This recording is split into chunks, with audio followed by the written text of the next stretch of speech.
প্ৰথমটো প্ৰশ্ন হৈছে 1.008 এই সংখ্যাটোৰ তলত দিয়া অপশ্যন কেইটাৰ ভিতৰত কোনটো কাৰেক্ট হ'ব তাকেই উলিয়াব লাগে। 1.008 লিখিম। একৰ পিছত দশমিক আছে, দশমিকৰ পিছত এটা দুটা তিনিটা সংখ্যা আছে। প্ৰথমে দশমিক তুলিব লাগিব। দশমিকটো হ'ব 1, দশমিকৰ পিছত তিনিটা সংখ্যা আছে, তিনিটা শূন্য হ'ব। এতিয়া কটাকটি কৰিম। 1000ক 4 দি কাটিম 250, 1008ক 4 দি কাটিম 252, 250ক 2 ৰে কাটিম 125, 252ক 2 ৰে কাটিম 126, 126ক 125 হৰণ কৰিম। 125 এগুণ 125, 126ৰ পৰা 125 বিয়োগ কৰিম 1, 125 হ'ব আশ্বিনৰ তলত, তলৰ এই 1 সংখ্যাটো হ'ব আশ্বিনৰ ওপৰত, ওপৰৰ এই 1 সংখ্যাটো বহিব ছাইডত। 1 সমস্ত 125 ভাগৰ 1, উত্তৰ হৈছে অপশ্যন এ।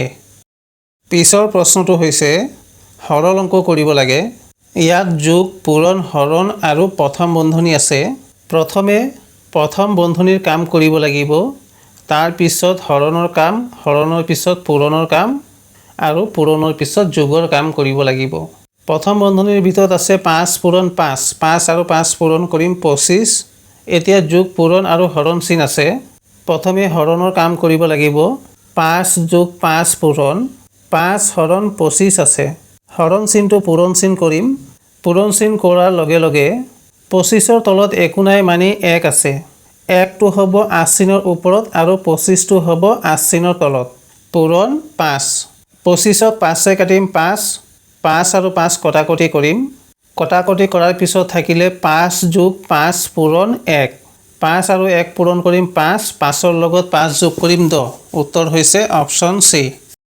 পিছৰ প্ৰশ্নটো হৈছে এ কোনো এটা কাম 60 দিনত কৰিব পাৰে, আনহাতে বি এই কামটো অকলে 90 দিনত কৰিব পাৰে। এ আৰু বিক একেলগে কামটো সম্পূৰ্ণ কৰিবলৈ কিমান দিন লাগিব? এ কামটো কৰে 60 দিনত আৰু বি সেই কামটো কৰে 90 দিনত। দুয়োজনে একেলগে কামটো কিমান দিনত কৰিব তাকে উলিয়াব লাগে। প্ৰথমে আমি 60 আৰু 90ৰ এলচিএম কৰিব লাগিব। 60 আৰু 90ৰ এলচিএম হৈছে 180। এ 180 ইউনিট কামটো কৰে 60 দিনত, তেনেহ'লে এদিনত কৰিব 180 হৰণ 60 3 ইউনিট। বি 180 ইউনিট কামটো কৰে 90 দিনত, তেনেহ'লে এদিনত কৰিব 180 হৰণ 90 2 ইউনিট। এ এদিনত কৰে 3 ইউনিট আৰু বি এদিনত কৰে 2 ইউনিট।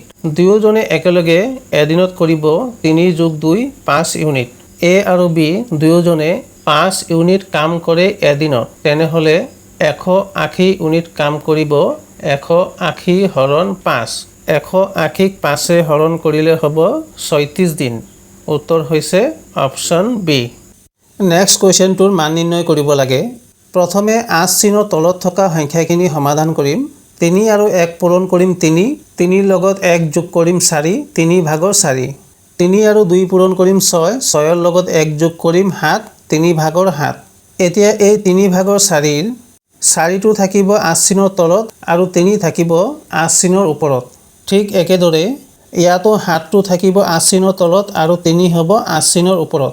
4 আৰু 4 কটাকটি কৰিম, 7 আৰু 7 কটাকটি কৰিম। কটাকটি কৰাৰ পিছত থাকিলে 3 বিয়োগ 3, 3ৰ পৰা 3 বিয়োগ কৰিলে হ'ব 0, উত্তৰ হৈছে অপশ্যন এ। নেক্সট কুৱেশ্যনটো হৈছে এক্সৰ মান নিৰ্ণয় কৰিব লাগে। ইয়াত প্ৰথমে ক্ৰছ মাল্টিপ্লাই কৰিব লাগিব। 144 আৰু x পূৰণ কৰিম 144x, 0.144ৰ লগত 14.4 পূৰণ কৰিব লাগিব। কিন্তু ইয়াত আমি সংখ্যাকেইটা পূৰণ নকৰি 0.144 ইনটু 14.4 লিখিম। x সমান xৰ লগত থকা 144 0.144 ইনটু 14.4ৰ তলত হ'ব। এতিয়া সংখ্যাকেইটাৰ দশমিক তুলিম। 0.144ৰ দশমিক তুলিম। দশমিক তুলিলে হ'ব 144 আৰু দশমিক তোলাৰ লগে লগে আচ চিনৰ তলত দশমিকটো হ'ব 1 আৰু দশমিকৰ পিছত আছে 3টা সংখ্যা, 1ৰ পিছত হ'ব 3টা শূন্য। এতিয়া 14.4 দশমিক তুলিম।